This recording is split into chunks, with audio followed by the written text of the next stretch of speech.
ahí mismo voy a repetir la lectura, Mateo capítulo número 13. Y el versículo es el versículo 33. Dice de la siguiente manera: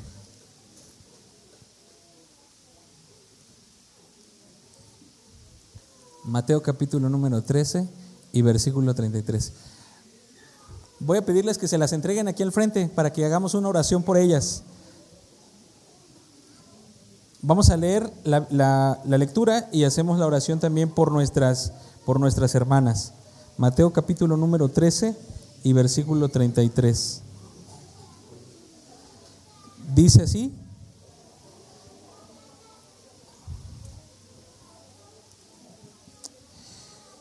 dice, otra parábola les dijo: el reino de los cielos es semejante a la levadura que tomó una mujer y escondió en 3 medidas de harina hasta que todo fue leudado. Invitamos a la hermana Marta que se acerque, a la hermana Cindy, hermana Judith. Queremos entregarles este presente y y le quiero pedir a mi esposa que pueda orar también por ellas y por sus hijos. Dios les bendiga, hermanas. Vamos a orar. Gracias, Señor, por tu y ponemos en tus manos a mis hermanas para que puedan ser una guía también y un apoyo para sus esposos. Las pongo en tus divinas manos en el nombre de Jesús. Amén. También cuántos felicitamos a nuestras hermanas y vamos a seguir orando por ellas. Amén. Dios les bendiga, hermanas. Ustedes son una fortaleza para sus esposos, para sus hijos y por consecuencia para la iglesia. Que Dios les bendiga y estén llenas del Espíritu Santo. Dios les bendiga. Que sean una luz a donde quiera que vayan. Bueno, quiero compartir con ustedes en breves minutos, hermanos, el mensaje de esta linda parábola. Es una parábola que encierra muchos significados. En primer lugar, quiero comentar lo siguiente. La parábola dice en el versículo 33, otra parábola. Ya Jesús había contado algunas parábolas y curiosamente estas parábolas son conocidas en Mateo 13, en Mateo capítulo 13 son conocidas como las parábolas del reino. ¿Por qué son conocidas como las parábolas del reino? Porque Jesús inicia cada una de las parábolas con la frase siguiente: el reino de los cielos es semejante a. Y entonces comienza una parábola que ilustra el reino de los cielos. No es la excepción en esta parábola. Cuando él comienza, le dice: el reino de los cielos es semejante a. Y en ese momento introduce el Señor Jesús un elemento que es un elemento conocido, pero ahora el Señor Jesús lo invierte, hace una inversión, porque en otros pasajes el mismo Señor Jesús en el Evangelio reconoció que la levadura, y en el Antiguo Testamento la levadura era símbolo de ¿qué? ¿Qué simbolizaba la levadura? ¿Por qué en la Pascua, por ejemplo, se comían panes sin levadura? Porque la levadura era símbolo del ¿qué? Pecado. Porque la levadura era símbolo del pecado. Pero ahora el Señor Jesús invierte eso, dándole a la levadura una connotación positiva. Ahora el Señor Jesús dice que el reino de los cielos es semejante o es como la levadura. El poder de la levadura. El reino de los cielos trae el poder que tiene la levadura. ¿Para qué sirve la levadura? ¿Alguien ha cocinado alguna vez, ha hecho algún pan y ha utilizado la levadura? ¿Puedo ver sus manos? ¿Ustedes creen que la levadura hace un cambio significativo en un pan? ¿Sí o no? Sí. ¿El qué? El crecimiento, la expansión, el ensanchamiento de ese pan. Ahora, yo quiero decirles algo. O sea, yo no sé si a ustedes les parece, no sé cómo les parezca, pero cuando nosotros venimos a una Santa Cena, yo personalmente, no sé si es por el hambre que traigo o estamos el sábado y ya tenemos hambre, Pero cuando nos dan el pan sin levadura, que es el pan de la Santa Cena, y yo lo pruebo, que es el símbolo del Señor Jesucristo, pero al mismo tiempo que es un símbolo del Señor Jesucristo, si vieron ustedes qué rico me sabe, que hasta yo he pensado, ay, como que quiero otro, ¿verdad? Para que amarre, ¿verdad? Pero no, porque Pablo advirtió de eso, Pablo, ¿no?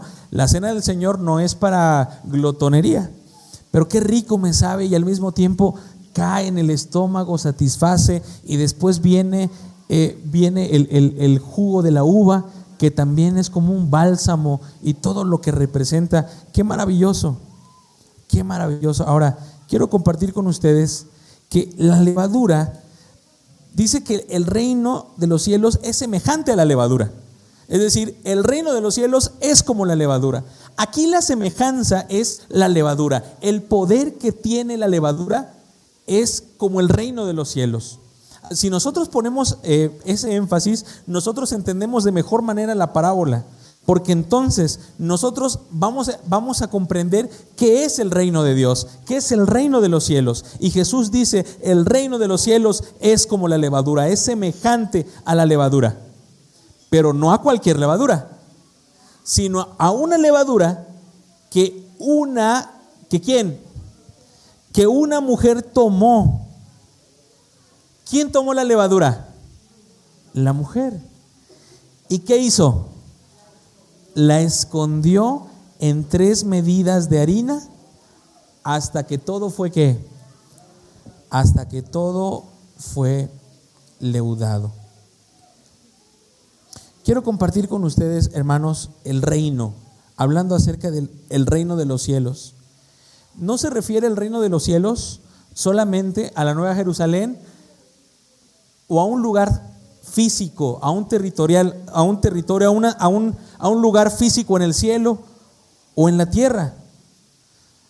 El reino de los cielos significa también el reinado de Cristo, su autoridad y su gobierno, el gobierno de Dios. Es el reino de los cielos. Cuando Jesús dice el reino de los cielos se ha acercado, no es que Jesús ya iba a venir en su segunda venida, sino ¿qué es lo que se ha acercado a los seres humanos? La autoridad de Dios, su bendición, su autoridad, su gobierno. Al venir Jesús se acercan todas esas virtudes. Cuando el Señor Jesús aquí en Mateo 13 alude al reino de los cielos, significa el dominio de Dios, el dominio divino, que ahora ese dominio divino se establece en el corazón humano. Y por eso nosotros podemos decir, como Pablo, ya no vivo yo, sino Cristo vive en mí. Y lo que ahora vivo, ya no lo vivo en la carne, sino lo vivo en la fe del Hijo de Dios, el cual me amó y se entregó a sí mismo por mí. Ya no vivo yo. Por eso algunos dicen, hermanos, o nosotros hemos escuchado, es que soy pecador. Y de repente, ¿verdad? Hasta los niños, ¿verdad? Le desobedecen a la mamá. Ay, le dicen, ay, jovencito, ¿por qué hiciste eso? Ay, mamá, es que soy pecador. Ay, mamá, ay, es que es el diablo, ¿verdad? Es que me tentó el diablo. Y a veces nosotros ponemos como excusa nuestras debilidades y se las adjudicamos a que fue el diablo, o que fuimos tentados, o que somos débiles, o somos pecadores. Sin embargo, cuando el reino de los cielos se acerca al ser humano, al corazón del ser humano, su virtud, su poder transformador, nosotros podemos decir, aunque somos pecadores, pero el pecado ya no reina en nosotros. El que reina ahora en nosotros es Cristo Jesús. Él es el que reina. ¿Seguimos siendo pecadores? Sí, seguimos siendo pecadores. Pero la diferencia es que ahora somos pecadores, pero quien reina en nuestro corazón es Cristo Jesús. Y nos damos cuenta que hay una transformación. Nosotros podemos decir que el reino de los cielos, que es semejante a esta levadura que tomó una mujer y que escondió en 3 medidas de harina, es la fuerza viva del evangelio, del reino de Dios, su poder, su gloria, su virtud, su gobierno, que se ha acercado al reino de Dios y ahora todo eso mora en el corazón de aquel de quien es súbdito de Dios. Quiero mencionar un segundo elemento, la levadura. La levadura, según Éxodo y Mateo 16, cuando nosotros vemos Mateo 16, 6, nosotros nos damos cuenta que la levadura simboliza el pecado. Sin embargo, el Señor Jesús trae una novedad aquí en esta parábola, porque ahora este símbolo del pecado, Jesús lo toma y hace una inversión para que este símbolo del pecado ahora pueda ser visto como símbolo del Evangelio, pero sobre todo en su acción expansiva. ¿Qué es lo que va a hacer? El poder de la levadura es ahora el poder invisible del reino, o diciéndolo de una mejor palabra, el poder invisible del reino ahora se ve como el poder de la levadura. La levadura representa la obra interna del Espíritu Santo y de la palabra de Dios que renueva el corazón humano y transforma a la iglesia. Quiero repetir eso porque es algo maravilloso. La levadura representa la obra interna del Espíritu Santo y de la palabra de Dios que renueva el corazón humano y transforma a la iglesia. Nosotros somos renovados, somos transformados, necesitamos esa renovación y esa es lo que hace la levadura. Después hay otro símbolo que el Señor trae aquí, que es la mujer. Una mujer en la Biblia simboliza con frecuencia a una comunidad, a la comunidad del pueblo de Dios. Aunque también en el Apocalipsis hay una mujer que está sentada sobre una bestia escarlata, y esa mujer también representa a un pueblo, pero no es el pueblo de Dios. Así que una mujer en la Biblia es símbolo de un pueblo. En este caso, la mujer simboliza al pueblo de Dios, o nosotros podemos decirlo, a la iglesia de Cristo. ¿Qué es lo que hace la mujer? ¿Qué es lo que hace la iglesia? La mujer dice que toma la levadura y la esconde en 3 medidas de ¿qué? En 3 medidas de harina. Y ahora volvemos a estos 3 elementos, las 3 medidas de harina. ¿Qué son las 3 medidas de harina? Las 3 medidas de harina simboliza el mundo, pero el número 3 tiene un simbolismo, porque el número 3 simboliza la divinidad, el Padre, el Hijo y el Espíritu Santo. Simboliza la plenitud de la divinidad. Ahora, la mujer, que es la iglesia, viéndolo de manera literal, la mujer toma la levadura y la esconde en la masa, en la harina, donde se forma la masa. Pero este símbolo, el Señor Jesús lo trae desde el Génesis. Y me gustaría que nosotros leyéramos esta parte en Génesis capítulo vamos a leer Génesis capítulo 18. Génesis capítulo número 18 y el versículo 6. Dice la palabra de nuestro buen Dios de la siguiente manera. Génesis capítulo número 18 y versículo 6.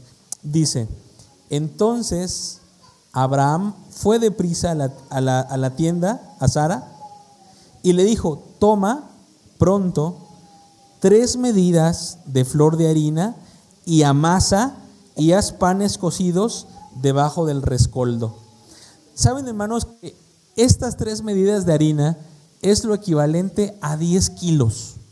10 kilos en 3 medidas de harina.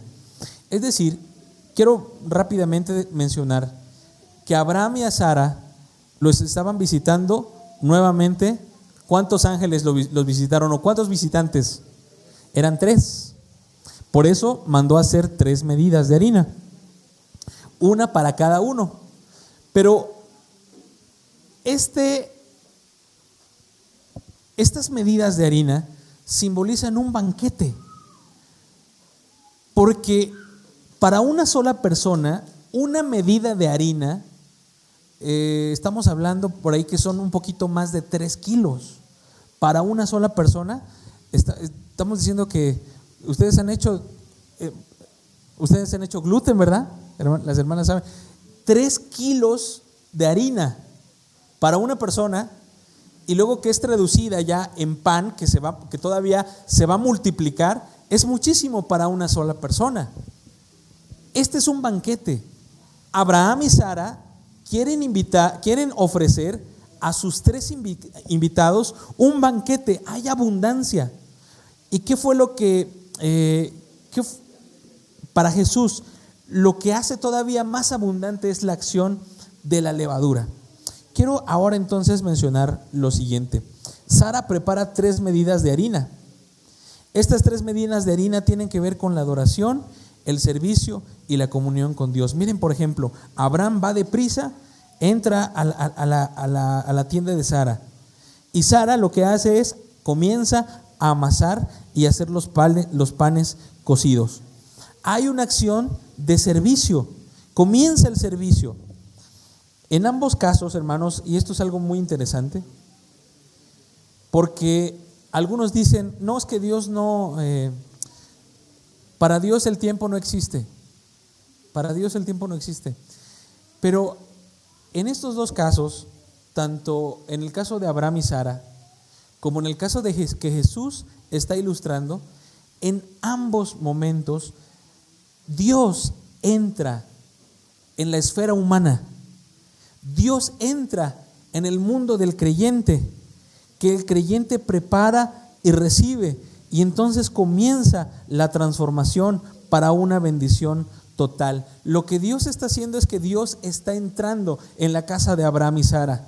Pero cuando en el Evangelio, en Mateo 13, el reino de los cielos es como la levadura entra a esas 3 medidas de harina, que tiene que ver con el mundo, la divinidad, el poder de Dios.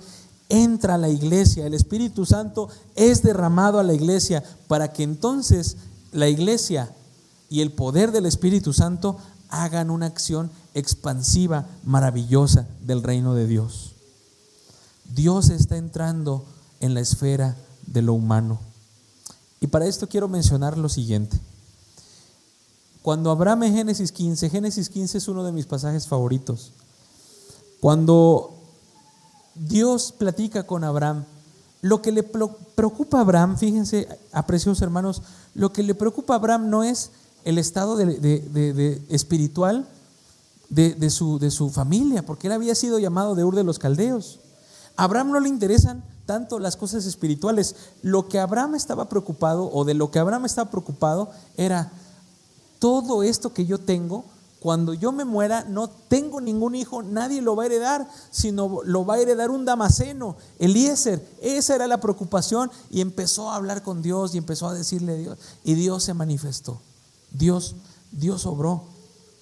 Dios, apreciados hermanos, entra en la esfera de lo humano, entra en tu esfera, entra en tu momento de crisis. Y quiero expresarlo de la siguiente manera. En la lección de escuela sabática de hace 15 días, yo conté una experiencia en la iglesia donde estaba. Conté una experiencia y se las quiero platicar. En cierta ocasión íbamos con un hermano que se llama Moisés Castillo. El hermano Moisés Castillo tenía una camioneta que le llaman estaquitas, de esas estaquitas, que son camionetas pequeñas. Y lo interesante de la camioneta del hermano Moy es que el asiento de adelante no era el asiento del conductor y el asiento del copiloto. La camioneta del hermano Moy tenía el asiento corrido, el de adelante y el de atrás. Era una ¿cómo le llaman? De doble cabina, ¿no? O algo así, que tiene doble cabina, no recuerdo cómo se le llama, pero adelante, el asiento de adelante, un asiento corrido. Entonces estábamos en un lugar que se llama Temoaya, es el Estado de México, muy cerca del Centro Ceremonial Otomí. Y esto ocurrió allá en la zona Otomí, porque nosotros servimos a la iglesia en la zona Otomí y en la zona Mazahua. Estábamos en la zona Otomí, ahí por Temoaya, y estábamos dándole estudios bíblicos a una señora. habíamos ido a su casa, pero esa vez ocurrió algo diferente. Ocurrió algo diferente porque solamente una semana después, esta señora había de bajar al descanso. La señora murió. No llegó a bautizarse, pero tomó su decisión y aquí se las platico. Llegamos y entonces es una casa de esas casas, coloniales, ¿no? Del tiempo de la colonia. Tenía una puerta de madera era un portón de madera que se abría de par en par y cada puerta tenía su herrería. Una casa muy bonita, por lo menos la fachada estaba muy, muy interesante. Y entonces la señora nos vio en el camino de terracería, nosotros íbamos en el camino de terracería y la señora salió a recibirnos porque ya sabía que íbamos a llegar a tal hora. La señora nos vio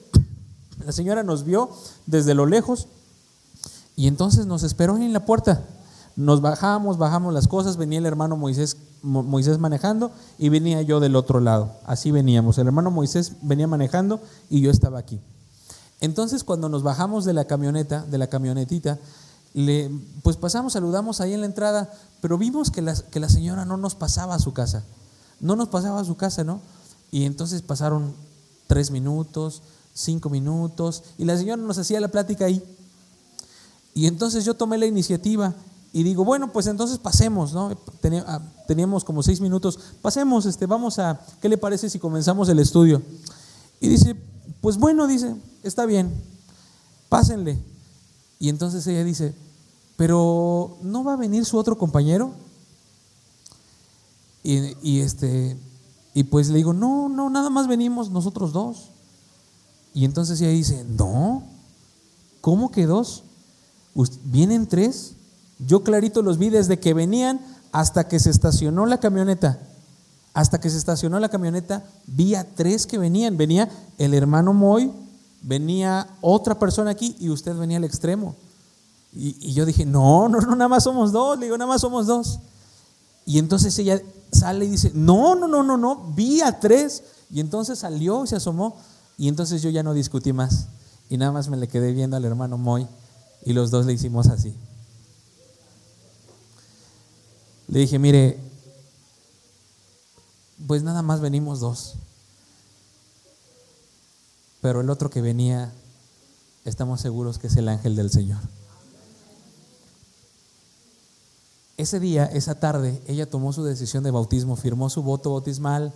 No terminamos ahí la fe de Jesús, creo que íbamos en la lección 17, pero ella tomó la decisión de bautizarse. A la siguiente semana que íbamos a ir, me dice el hermano Moisés, ya no me habló para ir, sino me dijo, ¿sabe qué? Que la hermana murió, pero ella tomó su decisión. De hecho, yo conservé durante un buen tiempo. Después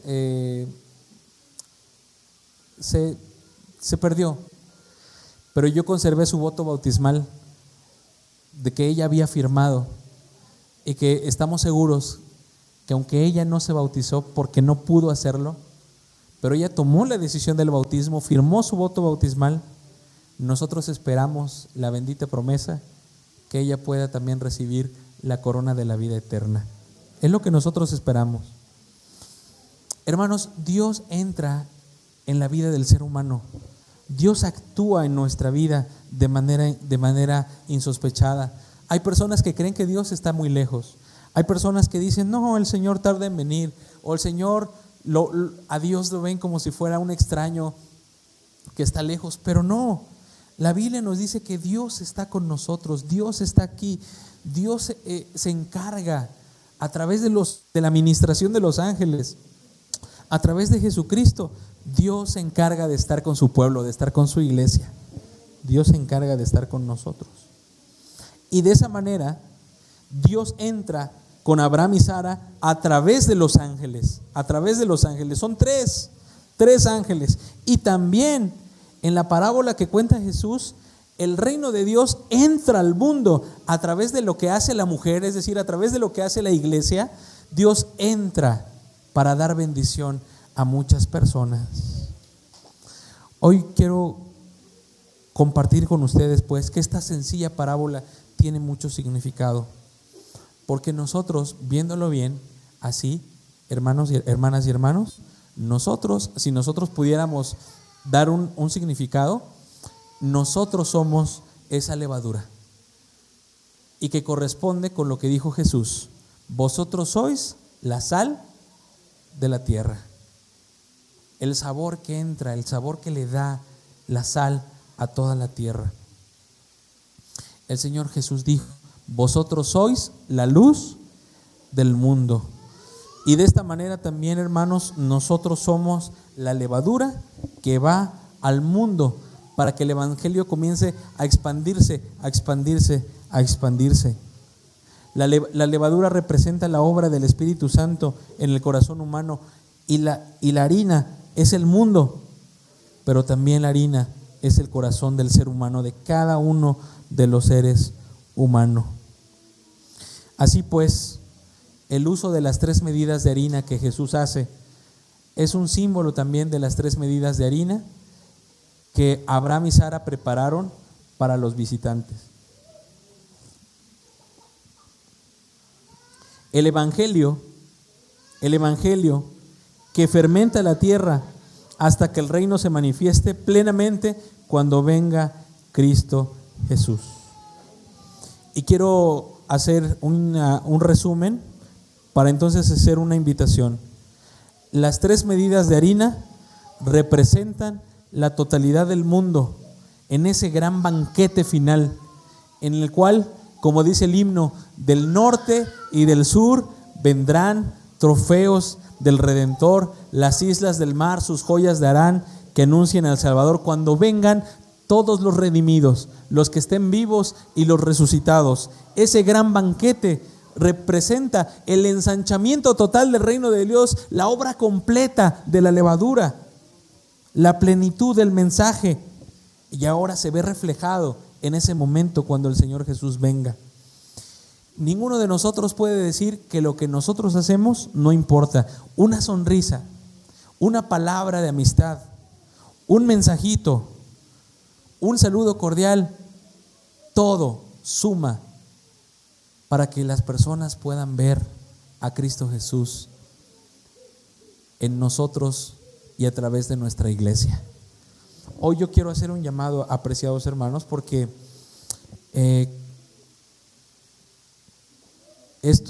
durante estos meses nosotros podemos presentar el evangelio a otras personas. Nosotros podemos dar un estudio bíblico. Nosotros podemos concretar esa sonrisa que nosotros damos. Nosotros podemos concretarla. Ese saludo que nosotros damos, nosotros podemos hacerlo efectivo. En estos días, la manera fue la Operación Bálsamo. Algunos de los clubes hicieron Operación Bálsamo. Otros, es interesante lo que la iglesia hace, porque hay unos malosos que durante el Halloween durante el Halloween que se celebra, dieron incluso algunos en los dulces, ponían algunas agujas, ¿no? Donde las personas se podían ahí lastimar como una muestra de intolerancia a los que hacen esas prácticas. Pero nosotros como iglesia no somos así. ¿Quién de nosotros pensaría en hacer eso? Yo creo que nadie.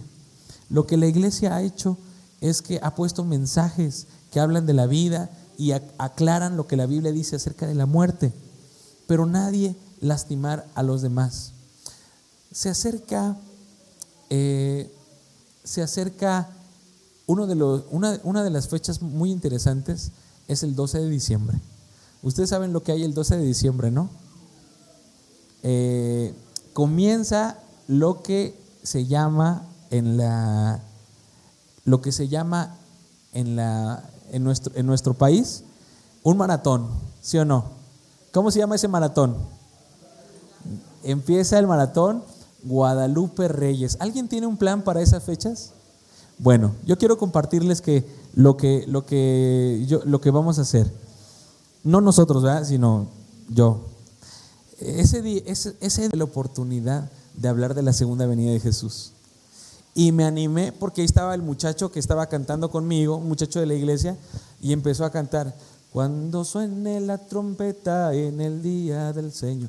Y empezaron los hermanos a aplaudir. Y yo dije, vámonos con todo. Y empecé a predicar como nunca antes. Y dije, vamos hermanos, estamos bien felices. Y comencé, y cada oportunidad, hermanos, cada oportunidad, presentar el evangelio. Al final de esa reunión se me acercó un hombre que estaba en estado de ebriedad. Todavía estaba consciente, pero estaba en estado de ebriedad. Y así con su cerveza, ¿verdad? Con la cerveza. Dice: ¡hey, pastor! Y ya todos se iban, ¿verdad? Y ya era noche. Y yo dije, no, pero somos levadura. Tenía en la mente, somos levadura. Pastor, y ya me empezó me comenzó a platicar de su vida, cómo él había sido adventista en Oaxaca y había sido líder de la iglesia adventista en Oaxaca. Y tuve la oportunidad de ministrarlo. Que ocurrió algo interesante. El mensaje que yo le debía dar, él se me acercó y en el estado de ebriedad me dice: pastor, me dice, usted tiene un mensaje para mí. Por eso me acerqué. Yo lo había visto en otras ocasiones en otra iglesia, pero nunca se me había acercado. Y me dice: usted tiene un mensaje para mí. Y yo dije: ¿qué mensaje le podré dar? Usted tiene un mensaje para mí. Ya Dios me dijo que tiene un mensaje para mí. Y les quiero decir algo que pasó. El mensaje que yo tenía para él es un mensaje que yo le había dado a una hermana unos días atrás, tan solo unos días atrás. Una situación más o menos similar, pero yo le di el mensaje a la hermana, pero ese mensaje de la hermana, para la hermana, era el mismo mensaje para él. Y entonces cuando él me dijo: usted tiene un mensaje para mí, yo dije, lo pensé, dije, ¿qué mensaje será? Y después dije, sí que lo tengo. Y entonces empecé, somos levadura. Y yo estoy esperando, no estoy esperando, platiqué con él y próximamente va a ser rebautizado para la gloria de nuestro Dios. Yo espero eso. Hermanos, somos levadura. En otras veces he tenido la oportunidad de ir a lugares donde van a hacer una comida o se va a hacer una fiesta. Hablamos de la palabra de Dios. Y si estamos en el 12 de diciembre, hablamos de la palabra de Dios. Y si estamos en el Halloween, hablamos de la palabra de Dios. Porque somos levadura. Que nadie tenga miedo de ser levadura. Porque ya Dios lo ha dicho. El evangelio va a entrar en el mundo y el evangelio se va a expandir. Porque la obra del reino consiste no en palabras, sino en el poder de Dios. Es lo que dice el Señor. Hermanos, a mí me gustaría que nadie se vaya a su casa sin que tenga en su mente que usted es levadura para la honra y la gloria de Dios. A donde quiera que vaya, en su trabajo, en el transporte, en la calle, en cualquier lugar, recuerda que tú eres parte del reino de Dios. Eres esa levadura que va a ensanchar. Tú no sabes si las palabras que le des a una persona son las últimas. Tú no sabes si el mensaje que le vas a dar es el mensaje que una persona estaba esperando hace días y ya era. No te calles, habla, predica. Eres levadura. Apreciados ancianos, apreciado Adín, apreciado Robert, apreciados santos, una de las cualidades de los ancianos es que también son llamados a predicar el evangelio. Que nunca se les olvide que también ustedes tienen una misión que cumplir. Quisiera preguntar si a alguien le gustaría ser parte de ese poder del reino, de esa levadura. Me gustaría orar por ti para que esa obra expansiva del reino de Dios aquí en la tierra, el mensaje que se va ensanchando en los corazones de cada vez de más y más personas, pueda ser una realidad. Si a ti te gustaría ser parte de este gran movimiento y comprometerte en predicar el evangelio en estos últimos días, en estos días finales, me gustaría pedirte que te colocaras de pie, porque voy a hacer una oración para concluir.